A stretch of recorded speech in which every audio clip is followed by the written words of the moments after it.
Good evening. My name is Raúl Mas, and I welcome you to my program, Más con Más. Le habla Raúl Mascanosa, aquí en nuestro programa, Más con Más. Tonight, we've got a lot of interesting things to talk to you about. The very first thing that I want to cover this evening is the disaster that's going on in the economy, and that we've seen the numbers coming out that just keep getting bigger and bigger in terms of unemployment. Just the other day, the Labor Department released the latest numbers. 22 million people have filed for unemployment during the past 4 weeks. We are now at an unemployment rate of 13.5% in America, if not slightly higher, to be honest. And those numbers are likely to continue to increase. To put this in perspective, it's important to realize that in the Grand Depression of the 1920s and 30s, the worst figure that we've seen in unemployment in this country was basically 24.9%. That occurred in 1933. Well, we're right now at 13.5%, and those numbers are likely to increase.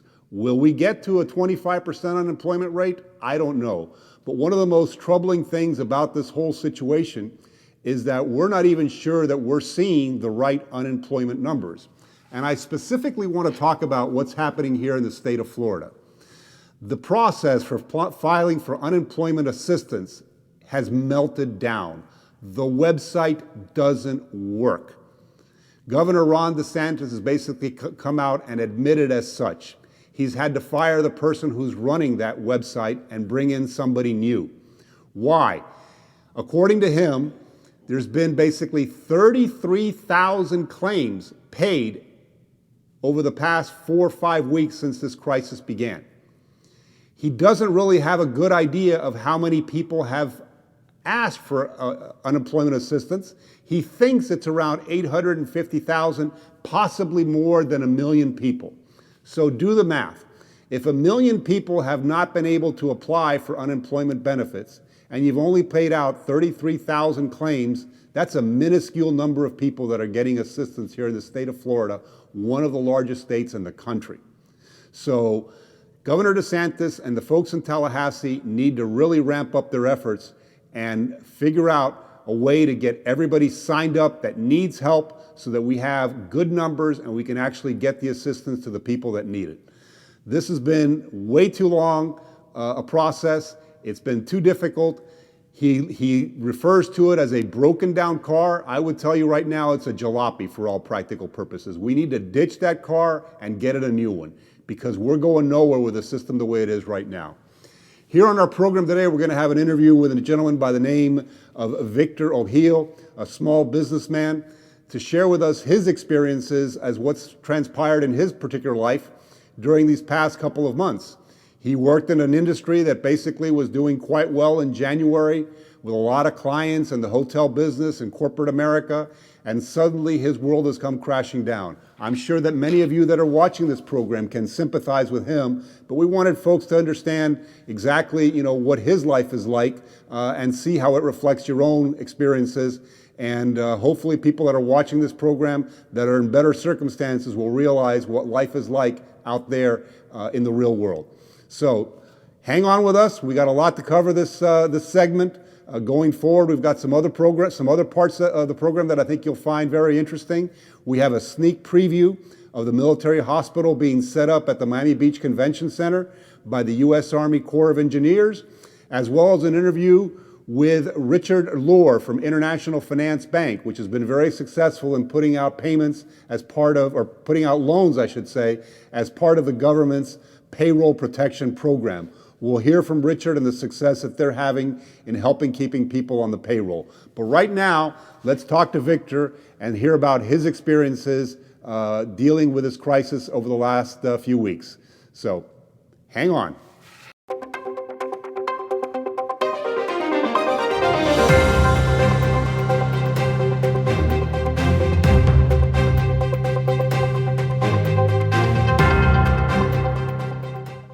Welcome back to Más con Más. Joining us now is Victor O'Heal. Victor is part of a company called Stage Left Multimedia. Small business dramatically affected by what's transpired over the last couple of weeks. And I wanted to invite Victor to sort of give us his experience of what he's gone through these last couple of weeks as a small business person, trying to survive out there in a very competitive environment. Victor, tell us, what was your business like, say, back in January, and what is it like now? And thank you for being on the program with us. Absolutely, Raul. Thank you for inviting me. Thank you for taking the time to do this, for not just for me, but for everybody. January, things were rocking. 2020 was we had a very prosperous outlook. Okay. I must say, in the whole industry, the industry as a whole, not just me. The whole industry was thriving, as the rest of America was thriving. Tell us about your business specifically. What do you do? I am a freelance video engineer. I do corporate event. I produce corporate events for corporate America. Okay. In the hotel industry, all up and down South Beach. I do shows all over the U.S.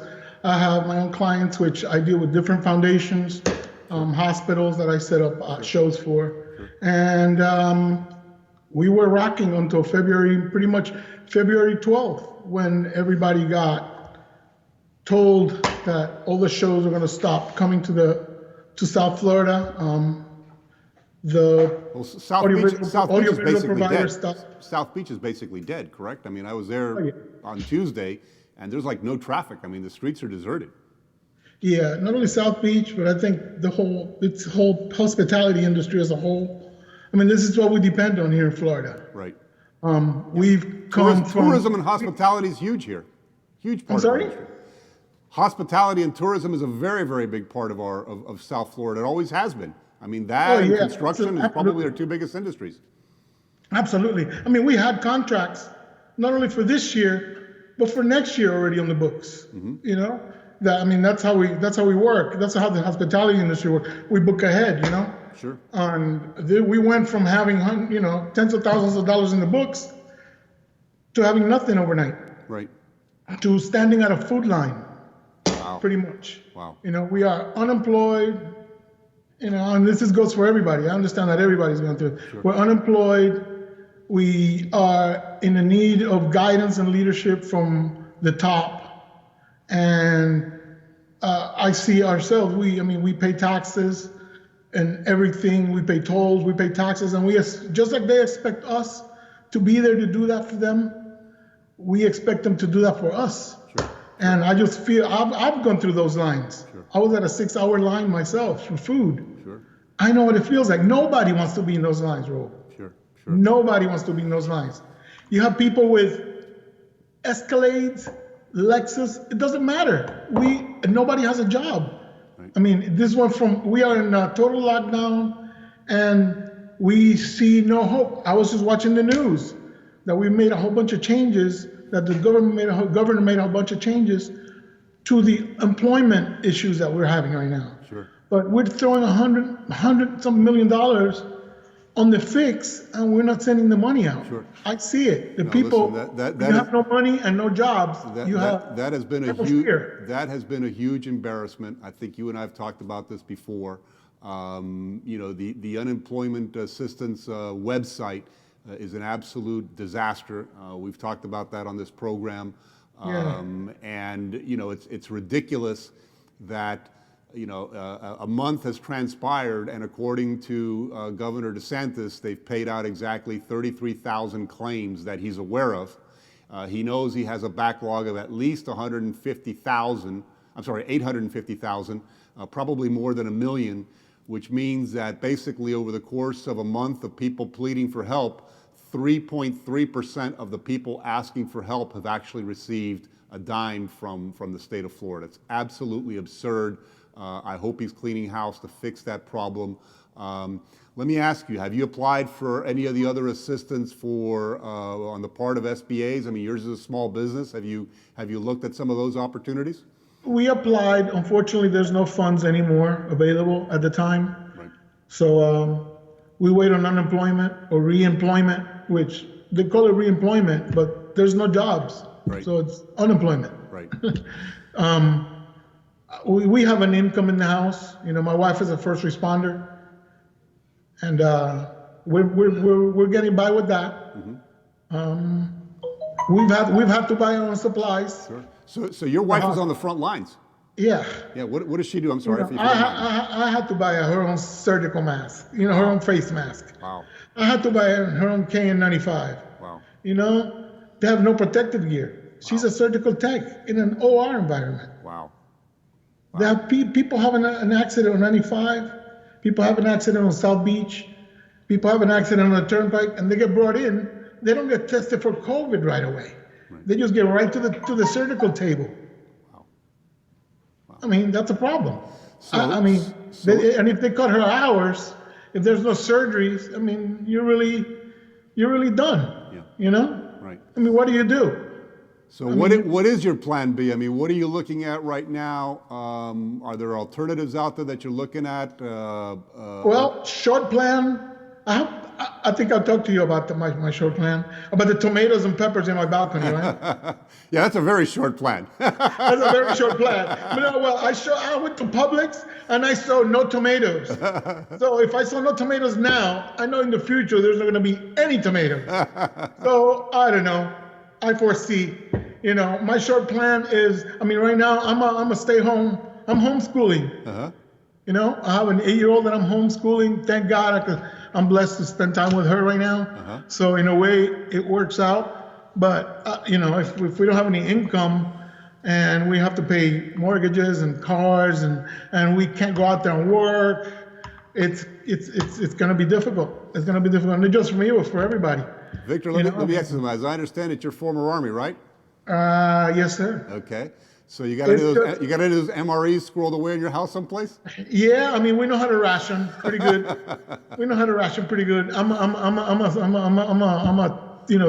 the person that's always tightening the belt for the family. Uh-huh. But they do well. Okay. My girls are my Army wife and my Army, they're the best. Excellent. They're my driver now. And even though I don't have a job and I get down sometimes, they're my rock. Listen, man, I think during a time like this, we can all reflect on our own sort of like personal misery and, woe be me type of situation. But look, I mean, and this, man. I mean, you know this intrinsically. I mean, our country has seen a lot tougher times than this, right? I mean, oh yeah. Being asked to stay at home is, Yeah, pretty it's tough. easy compared to the guys that landed on Omaha Beach in June 1944. You know what Oh I'm yeah, saying? no, that's tough. That's tough. The last time I got deployed, it was to the DMZ between South and North Korea. Right. I mean, I've been to tough situations. Yeah. I'd hate that my family's going through it. Right. But, look, I mean, we're going to We weather will through come this. out through it. We're going to weather through this. This is still America. This is still the greatest country on earth. We've got more Absolutely. resources. We've got the biggest economy in the world. We've got a lot of smart people here. We've got a lot of smart industries. We've got a lot of very creative individuals like yourself, and all of these businesses. I mean, not just your business, but I mean, think about what's going on, right now. If you're running, Carnival Cruise Lines, and you're figuring out whether anybody's ever going to get on a cruise line again, right? So these guys are having to look at enormous enterprises with, tens of thousands of employees, billions of dollars invested in huge ships. How do they reinvest? I'm sorry? How do they reinvest? I mean, how do they reinvent themselves when that's the only thing they do, right? Right. So that, that industry is going to go through some profound changes. But look, I mean, if there's one thing I've learned from history is that, Americans are resilient. Americans are creative. Americans find a way to make lemonade out of lemons. And I think that this too will pass. And I think, assuming that we're able to sort of restart this economy, and hopefully that'll be, it's a risk like everything else in life. It's a risk. You balance one thing against the other, but sometimes you do have to take those calculated risks. I'm hoping that we will recover and recover fairly quickly. I honestly don't see us doing a whole lot over the next month or so, but I'm pretty confident that by the end of the summer we'll start seeing, some economic activity and a beginning of a return to some semblance of normality. Although we're still a long ways from being back to where we were, 60 days ago, 90 days ago. But we got to remain optimistic, brother. We got to keep looking forward, and looking out for each other, doing the best we can, finding ways to support our family, our friends, and trying to find new things to do. I would encourage you, man, take a look at everything that's out there. And as I told you, man, we need some prayers, we need some patience, and we need to hold, our leaders, we need to hold their feet to the fire, okay? Because this is where, as Martin Luther King said, people truly define themselves, not in moments of convenience, okay, but in moments of controversy, when things are tough, that's when leaders really, shine. So I thank you, Victor, for being on the program. Appreciate your being here with us, and look forward to talking to you again soon, hopefully under better circumstances. I hope you and your family are able to move the ball forward. And, stick with us, stick through this tough time, and hopefully we'll be able to have a drink without any surgical masks on in a month or so, or a couple months. And, absolutely. Hey, like the word says, and this also shall pass. And this also shall pass, that's right. So let's keep the faith, and my blessings to you, your family. Likewise to you and your family. Let's keep our trying to move the ball forward. Trying to move the ball forward. That's what's important. I'll get some of those tomatoes and peppers to you. I may take you up on that. Thank you, Victor, for being with us. Okay, appreciate you got it. it. My pleasure. Take care.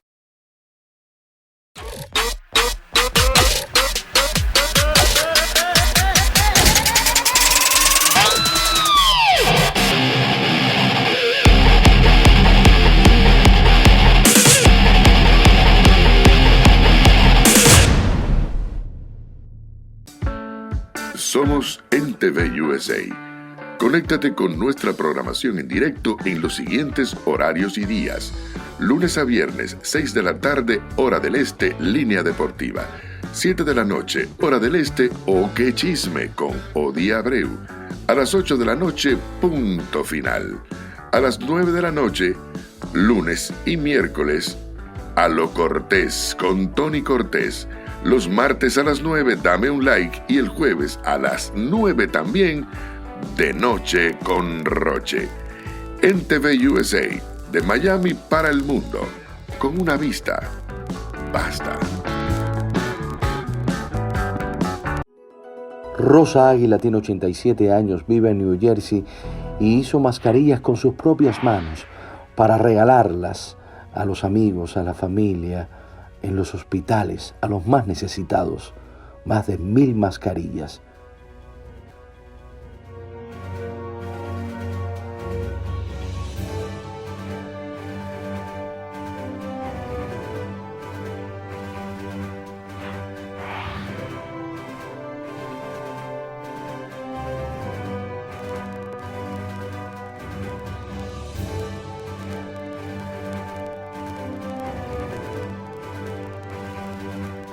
Desde NTV USA, Cachito Universal Studio, queremos darle un beso y un abrazo muy grande a Rosa Águila. Hola a todos. Gracias, señor Cortés, y gracias a NTV USA por darme la oportunidad de hablar para la población de Miami. Soy el doctor Álvarez y venimos a darle unas recomendaciones para la pandemia mundial. Recomendación número 1, lavarse las manos todas las veces necesarias posibles. Debemos de usar el tapaboca como medida de prevención para no contaminar a los demás. Mantener una distancia prudencial, la recomendada 6 pies, aproximadamente 1,5 metros, para conversar con las personas. Evitar estar en conglomerados de muchas personas o mucha población para no contaminarnos. Debemos de tener cuidado, no compartir los objetos personales que podemos estar contaminados. Otra cosa muy fundamental, que la población de la tercera edad debe ser la que más debe de cuidarse, los hipertensos, los enfermos del corazón y los diabéticos. Próximamente daremos nuevas recomendaciones. Hasta la próxima. Hola, soy Norlene. Welcome to the place where we produce the best coffee, Café La Rica.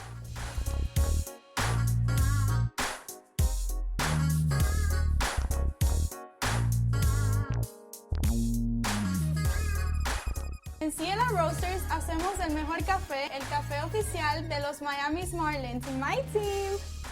Somos una gran familia y lo único que queremos es que todos prueben nuestro café. ¡Café La Rica!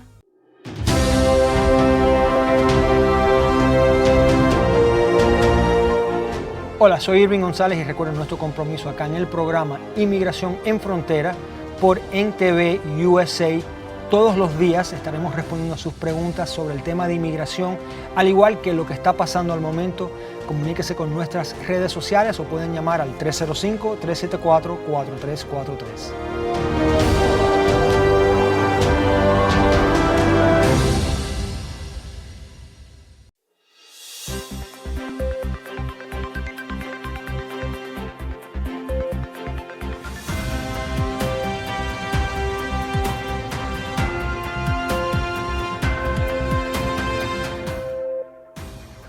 Hello, my name's Dave Brisky.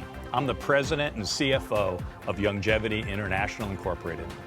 We trade on the NASDAQ under the symbol YGYI. I know these are difficult times, and I'm excited to be coming into your living room very soon with a new program called Brisky Business. It will be featured on NTV USA. We will be beaming into your living room each week, and we'll be discussing the markets, investment strategy. We'll be mentoring our nation's youth about how to get started in business. All these types of tidbits will be coming to you on Brisky Business. I look forward to seeing you very, very soon and enjoying a cup of coffee with all of you on NTV USA.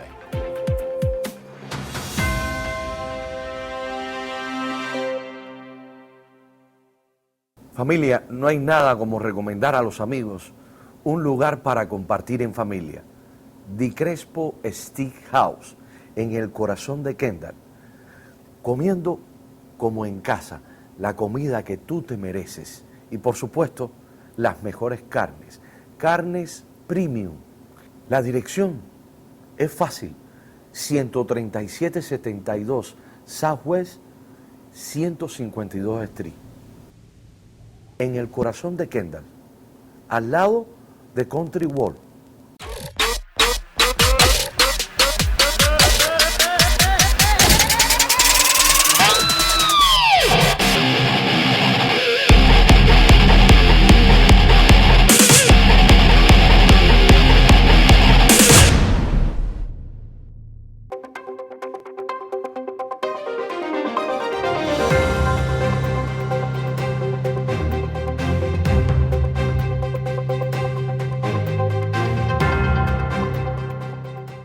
Thank you for staying with us. I want to talk to you now about a very interesting experience that I had earlier this week, last Tuesday, in fact. I had the unique opportunity of going down to the Miami Beach Convention Center and meeting with the Army Corps of Engineers and the Florida Army National Guard and getting a tour of a very unique facility that's going up there in the Miami Beach Convention Center. The Army Corps of Engineers, staffed with assistance from the Florida Army National Guard, is building a 450-bed hospital in what is the Miami Beach Convention Center. And it's really pretty spectacular what I had a chance to see there. In the space of a little over a week, this place has really started to come together, and they expect to have it completely open by April 20th or the 21st, available to handle COVID-19 patients, including 50 ICU units that can be very quickly adapted to 100 if a crisis presents itself. This is a project undertaken by the Army's Corps of Engineers.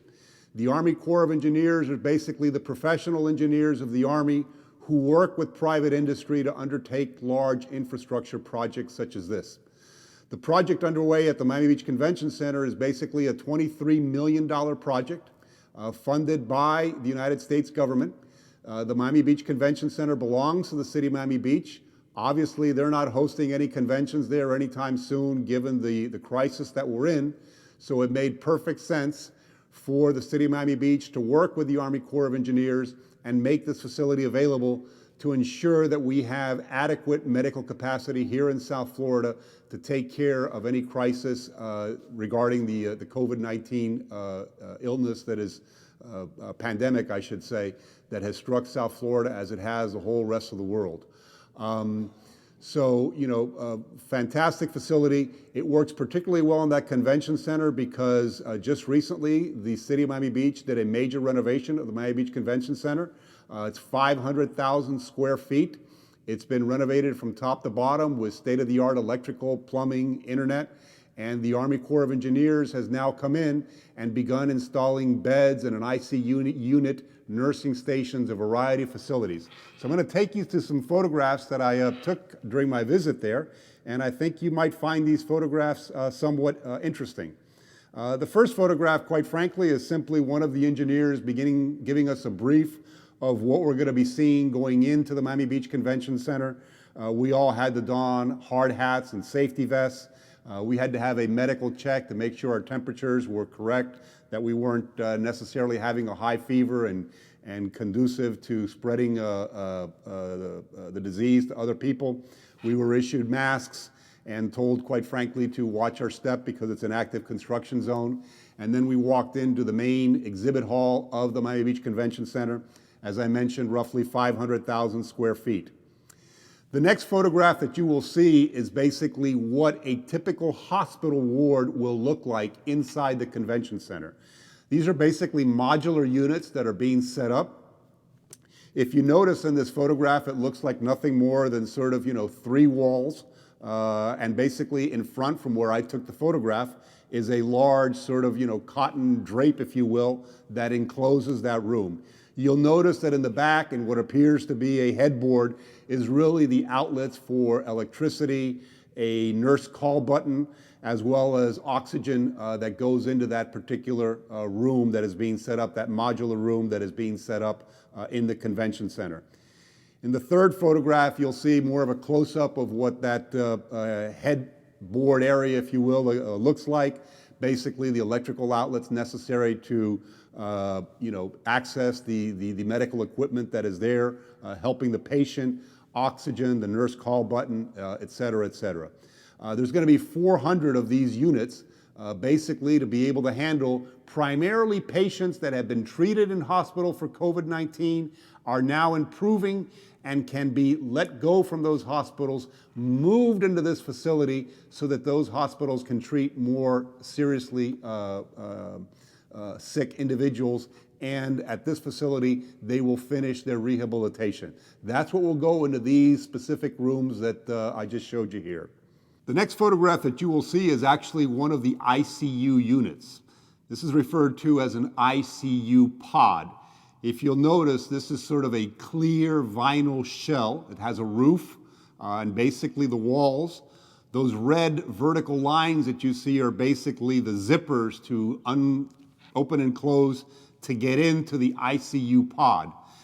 These ICU pods basically have negative pressure inside. What does that mean? If there is a leak of some sort, contaminated air inside the pod will not go out. Rather, the air from the outside will flow in, but you will not have contaminated air from the pod leaking to the rest of the environment. That is what is particularly unique about these ICU pods. There is a air filtration system that changes that air regularly within those ICU pods in that negative pressure environment. That air then goes to very sophisticated filters and is basically cleaned before it is exhausted to the outside air. You'll notice that in these ICU pods at the very end, there are 2 of sort of those headboards with all the electrical outlets, nurse buttons, and oxygen outlets, not one as you saw in the regular hospital rooms. The reason for that is very simple, because in the event of an emergency, they want to basically be able to double up those ICU pods if needed to. In a critical situation, they could actually put 2 patients instead of 1 there. That's where we go from 50 ICU units to 100 in the event of a crisis. And you'll see in this next photograph, basically the engineers that are working on us, you can see how many of these units are already installed there at the Miami Beach Convention Center. Quite a number of them. There is a nursing station with line of sight capability, so the nurses can look into the ICU pods as well as to the regular rooms as well. Nursing stations all over the place with hand washing stations, et cetera, et cetera. This next photograph is very interesting. This long tank that you see there is basically a 3-story oxygen tank. They had to build a reinforced concrete slab at the bottom to hold it, but this is enough oxygen to take care of all the patients in the facility, both those that are in regular care and those that might be in the ICU unit. The loading docks will basically be where ambulances coming from local hospitals will be offloading patients to come into the unit, and those are also being converted to handle those ambulances. And this last photograph is simply yours truly on the right, standing next to one of the Army Corps of Engineers who was kind enough to give us that tour. So one of the things that I took away from this visit, quite frankly, was America's a very resilient place, ladies and gentlemen. America's got a lot of resources, and our U.S. military is stepping up to the plate.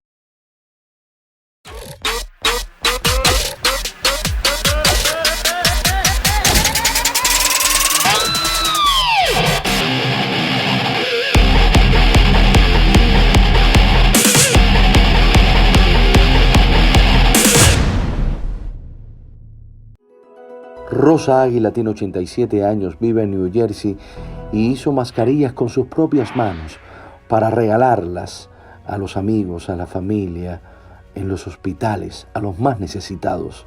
Más de 1000 mascarillas.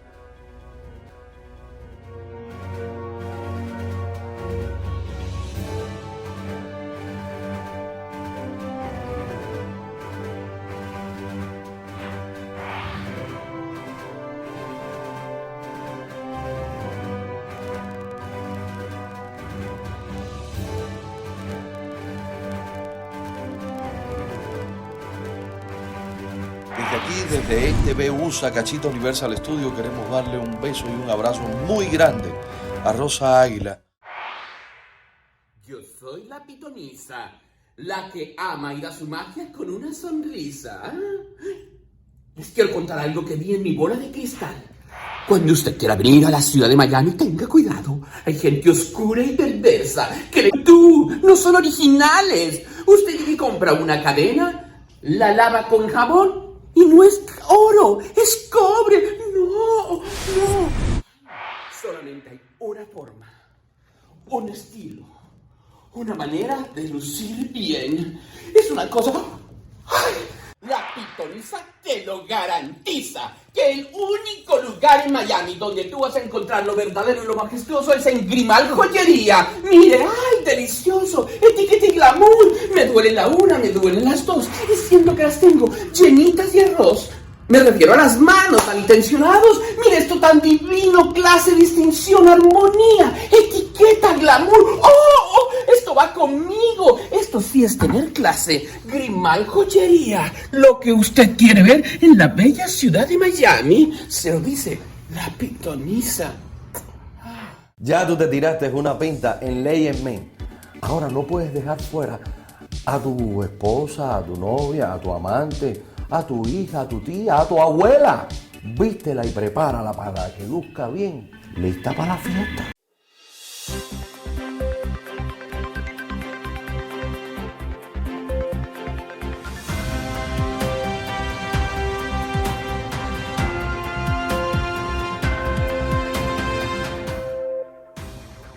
Hello, my name's Dave Brisky.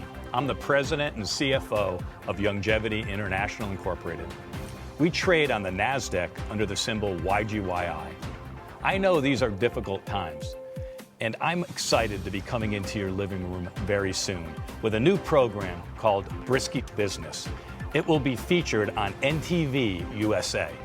We will be beaming into your living room each week, and we'll be discussing the markets, investment strategy. We'll be mentoring our nation's youth about how to get started in business. All these types of tidbits will be coming to you on Brisky Business. I look forward to seeing you very, very soon and enjoying a cup of coffee with all of you on NTV USA.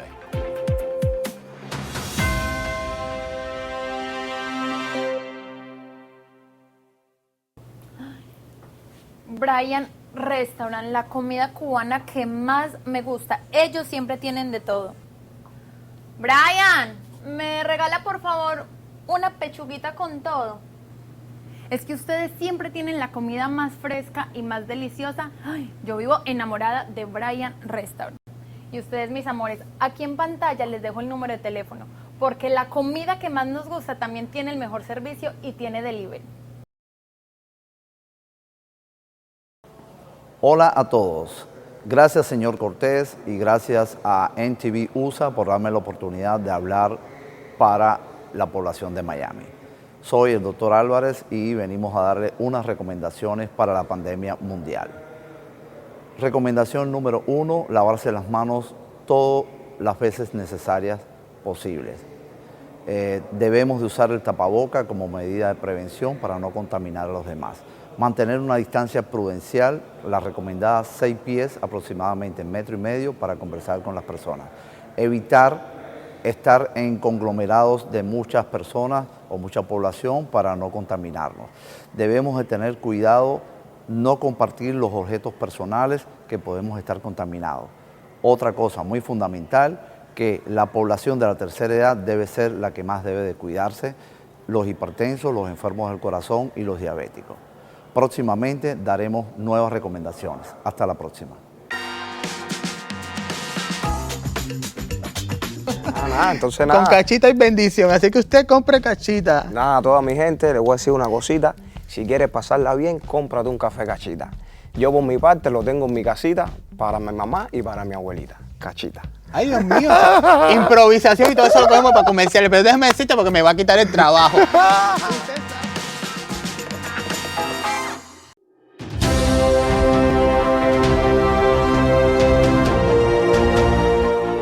Hola, soy Irving González y recuerden nuestro compromiso acá en el programa Inmigración en Frontera por NTV USA. Todos los días estaremos respondiendo a sus preguntas sobre el tema de inmigración, al igual que lo que está pasando al momento. Comuníquese con nuestras redes sociales o pueden llamar al 305-374-4343.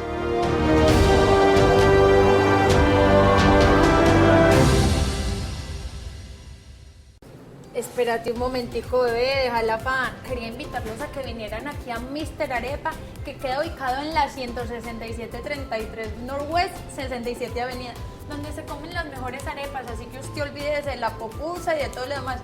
Venga aquí a Mr. Arepa, que tienen las mejores arepas venezolanas, y a mí como colombiana sí que me encanta la arepa, bebé. Ya saben, vengan a comer arepa conmigo, con esta arepa que está deliciosa, mis amores. Esto queda ubicado en Miami Lakes.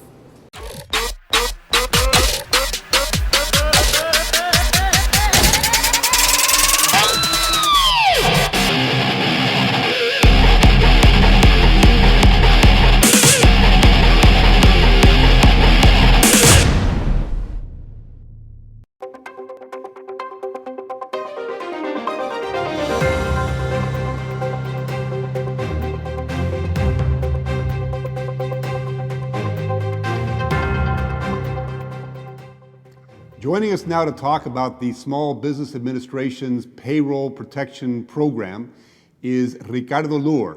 Ricardo works with International Finance Bank. He's been around in our community since 1982. They have offices in Miami, in New York, in Tampa, and here in Aventura as well. And they recently became an SBA lender and began offering these payroll protection program funding to numerous companies here in South Florida. Ricardo, thank you for joining us. Why don't you tell us a little bit more about your bank in English or in Spanish, whatever you feel most comfortable in, and tell us a little bit about how you got this program underway and what's going on. Perfect. Thank you, sir. So yes, we're a community bank. We consider ourselves to be a boutique bank as well. We're able to offer a wider range of products to any type of clients pretty much that come to our institution, whether if they are domestic or foreigners. In this situation, yes, so the Paycheck Protection Program was a challenge for our institution. We had to get the respective approvals from the SBA delegated authority, and we had to update various forms with them. You know, it was our first time that as an SBA lender, and obviously as many other financial institutions in the market, we were not prepared for this. You may understand we were running against the clock. We had our clients asking for information while at the same time we were waiting for guidance from the SBA. We were trying to keep our clients hopeful that we were we're a one-stop shop for them just as in any other instances. But we also had let's say, a big guidance from the SBA. And even though we got information from the delegated authority saying that we are qualified as an SBA lender, it took CLS, which is one of the offices from the SBA, approximately 3 to 4 days to provide ETRN system access to our credit team. As you may be aware, ETRN is the portal that the SBA uses to upload these approvals. So with the days going by, we obtained additional guidance from the SBA. But at this point, our bank was already very hands-on on this topic. Our people were eating, drinking, and dreaming about PPP. In the end, we had one goal, which is assisting our clients and the community. And that's pretty much part of the International Finance Bank focus, right? Our main goal is assisting all our stakeholders, Terrific. talking Now, about our clients. Tell me about how many loans you've actually made. We made over 110 loans. We accepted approximately 170 applications. Fortunately, I would say, we were able to service 2/3 of the entire population of applications that we received. The average size of those loans, what was the average size of those loans, if there is such a thing? The average size of those loans were around $75,000. Okay. Again, we're talking that many institutions that applied are small businesses with less than 100 employees. Okay. What kind of industries, what kind of clients applied for these loans? A wide variety of them, or a particular industry group? There was a wide variety of applicants. We actually just received a notification from the SBA where they demonstrated that the biggest industry that applied for this product was the construction industry. For International Finance Bank, a community bank, the demographics of the clients that we got were located in New York and Florida mostly. And most of them were in the hospitality industry. And again, it's no surprise to us, specifically as this industry was the one that got hit the hardest, right? Right. How long did it take for your clients to basically fill out the paperwork associated with the program? Was it a complicated process? How long did it take on average for somebody to apply for that loan? Well, it's a great question.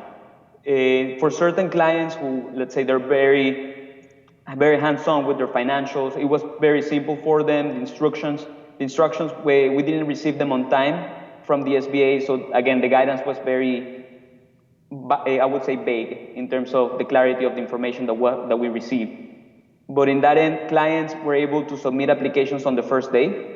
And International Finance Bank was taking approximately 72 hours to get back to them with an answer as to whether the application was successfully accepted by the SBA and if we already got a confirmation number from them.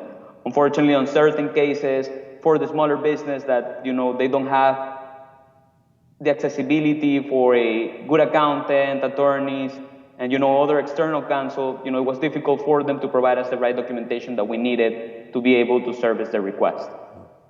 Now, as I understand it, the Congress approved $350 billion for this program, but apparently it's been snapped up pretty quickly, and there's no more money left unless Congress comes up with more money to continue funding these small business people. Would you classify this program as a success from your part, looking at it from the bank's perspective? Has it been a success for you? I do believe it was a success. In the end, as I said, our main goal was not whether these transactions were going to be profitable or not.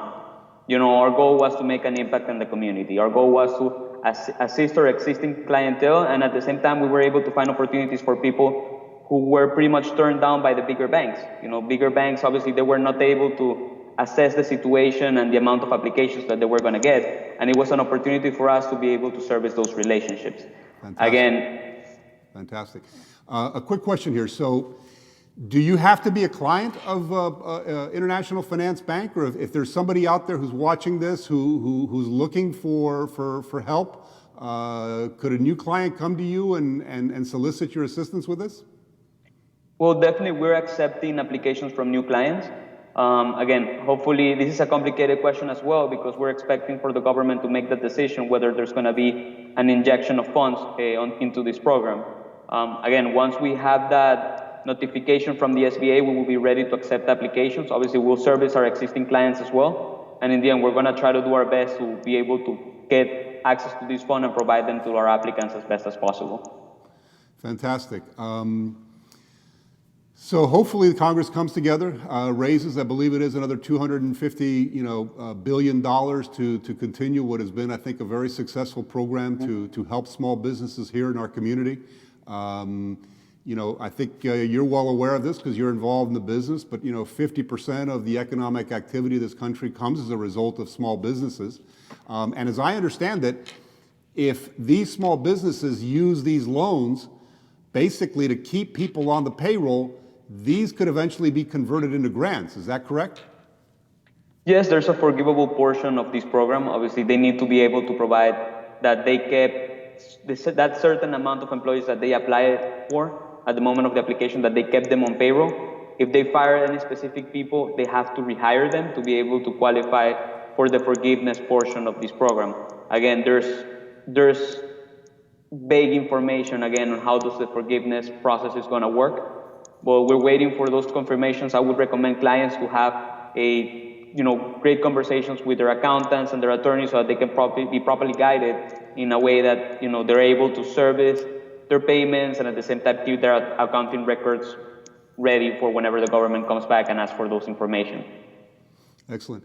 And let me ask you something. What was the main thing that those clients that couldn't qualify, you mentioned the paperwork aspect. Is it useful for them to have a relationship with a CPA? Should they talk to an accountant before they come to you?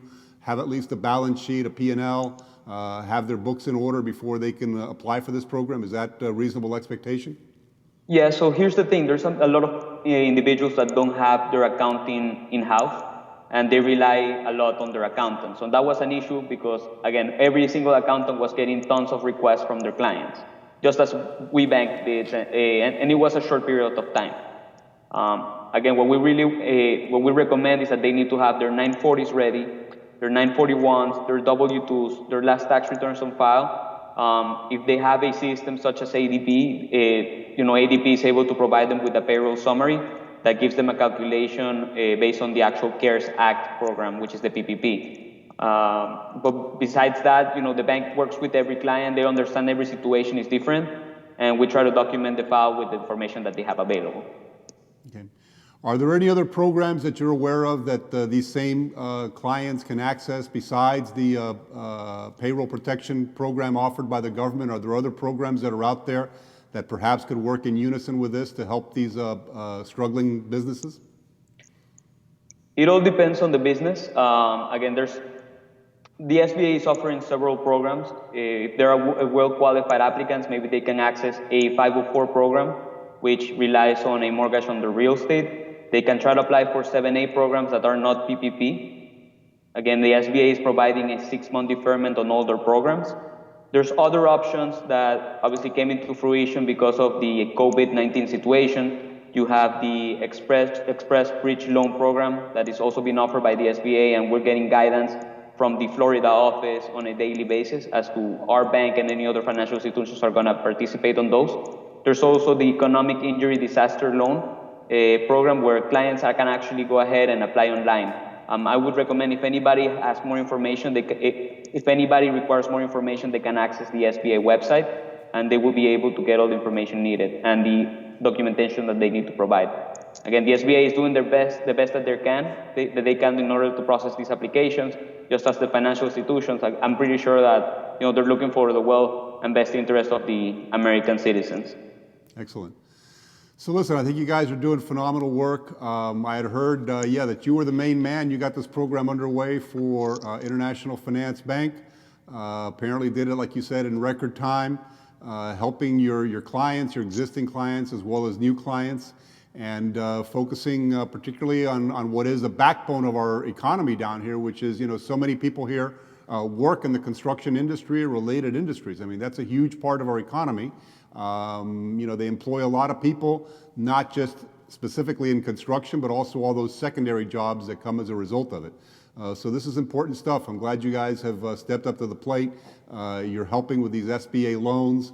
My hat's off to you for doing that. Thank you. Please, hopefully if we get this $250 billion, I'm sure that there's people that are out there, small business people that didn't have time to apply, didn't have their paperwork in order, but should absolutely take advantage of this. I think if we're going to get our economy back on track, if we're going to restart the economy, it'd be really useful if employers still had employees. I think one of the big challenges here, regardless of the business that you're in, whether it's a construction business, a restaurant, a store, you're trying to keep the lights on, But if your employees, are no longer around, that means that, when the green light is given, you're going to have to be out there, trying to find people to join you and learn your systems and learn how to work and getting things started from scratch. So I think it's absolutely critical. One other thing I wanted to ask you. As part of the payroll protection program, my understanding is that a percentage of the money can actually be used for other expenses besides payroll. Is that correct? Yes, sir. So the way that it works is that the loan amount is limited to 2.5 times your payroll cost. Okay. Okay. So payroll costs include salaries, wages, added benefits such as paid time leave, healthcare, etc. But that 0.5 out of that 2.5 calculation can be applied to, interest, rent, utilities, or minor operating expenses. Again, obviously, certain people again, that's where I'm going, the importance of having a good accountant and an attorney guiding you into how to apply into this program, because that was part of the biggest issue in the application time. People were asking for more money and they were not following the formula the way that the SBA provided it. But again, there's the 0.5, which could represent that 25% of the application as a whole, can be used for those type of purposes. Fantastic. Ricardo, you're a natural for this. Before we wrap up, as we wrap up here, tell us again how folks can get in touch with you, your telephone numbers, your email address, best way to get a hold of International Finance Bank, and if you want to tell us exactly where those branches are located, please do. Perfect. So they can reach us at our main line, which is 305-648-8800. I repeat, 305-648-8800. They can send me an email. I'm that person that likes to talk to people on a one-on-one basis. That would be rloor@ifbbank.com. And they can go and visit our website. Our website has a lot of information about the program. They can obviously, there's a link there where they can actually talk to somebody in real time, and somebody will get back to them immediately, whether if it's with an email or via phone call. When everybody has forgotten in this day and age, about the importance of dealing with people, we've never forgotten about those type of things. Fantastic, we know that. Fantastic, brother. That is so important. I tell you, especially now in a time of crisis, customer service is absolutely key. And the people that are out there that are trying to sort of struggle through this and are taking a bad and surly attitude aren't going to go anywhere. We need good customer service people like yourselves and International Finance Bank. Thank you for what you're doing, and pleasure having you on the program tonight, and hope you continue doing this good work. Thank you very much for being with us. Thank you. Have a great day, sir. Take care. Excellent. Well, that was our good friend from International Finance Bank, Ricardo Loor, and you saw in that interview exactly what they've been able to do. Roughly $350 billion that the government handed out for this payroll protection plan, and International Finance Bank has handed out their portion of it, and hopefully if the government allocates much more money, they're also going to be handing out some more money as well. So if you have an opportunity, reach out to the guys at International Finance Bank, guys and gals, and let's see if we can't get this economy back underway as soon as possible with a little help from Uncle Sam. Thank you again. That does it for this episode of Mas con Mas. Thank you for being with us. I am your host, Raul Mascanosa. I hope you will join us every Friday evening at 9 p.m., where we will explore subjects like you've seen today, topics dealing with the politics, the political situation at the local level, at the national level, at the international level, dealing with pocketbook issues that affect all of us in our businesses, in our household budgets. We're going to be covering a lot of those in depth, doing a lot of these interviews with people in our community that know what's going on, that are actually living through this crisis and able to provide valuable information. I appreciate your being with us on this program. We'll try and find something interesting and new for you to see every week. And again, thank you for being here on Mas con Mas. I'm your guest, Raul Mascanosa. Thank you very much. Have a great evening and a great weekend. Take care.